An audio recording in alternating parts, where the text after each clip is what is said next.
Here is the story of a Cameroonian chief who was deceived by his fellow chief to burn to death the youth of his village. Story time. Welcome to my YouTube channel. Don't forget to like and subscribe.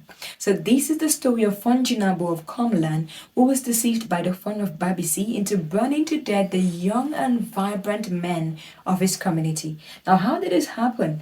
Let's visit the past. According to history notes in the 19th century, the Kom people in search of fertile soils moved from Upper Bam in the Tikari region and migrated to Babessi. The fun of Babessi welcomed them and gave them a place to settle. But after a few years, he noticed that the Kom people were becoming much more stronger and prosperous, and so he became scared that one day they may seize their lands and send them away, since that was what was prominent in those days. So he came up with a plan.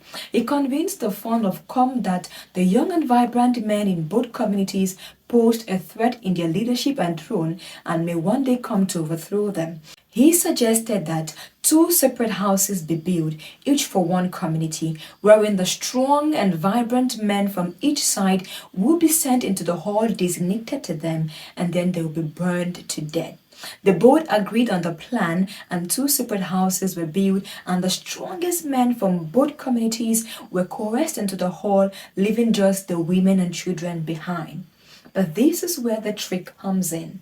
The Fon of Babessi created a secret back door in the house where his men were supposed to be inside. And so when the two houses were set ablaze, the people of Kom burned to death, while those of Babessi escaped through the back door into the bushes. And that was how the Kom people lost a great deal of their population. Now, the mystery doesn't end there. When the Fon of Kom discovered this betrayal, he committed suicide by hanging. But before he did, he instructed his sister that when he does commit suicide, his body should be left hanging. Then the water and flesh from his body will form a small lake on that spot, and then the maggots from the decomposed body would turn into fishes. He also told his sister that this plant should be kept a secret and no Kom person should fish from that lake. He also instructed her that after a while she should be observant of that spot, and if she sees a python track, she should gather the Kom family, and that python track will lead them to their settlement.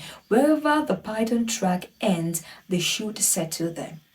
After Njinabo committed suicide, his predictions came to pass. Babessi hunters spotted this lake, and the news spread out. And when the Babessi people came in their numbers to fish in this lake, water covered them and they all drowned. And that was how the Kom people got their revenge. After a while, the python track appeared, and the Kom people followed the python track to their present settlement in Lycom. So it is believed that the origination of the Kom people, or the settlement of the Kom people in Lycom, is linked to Njinabo, who led them through the python track to their present settlement in Lycom.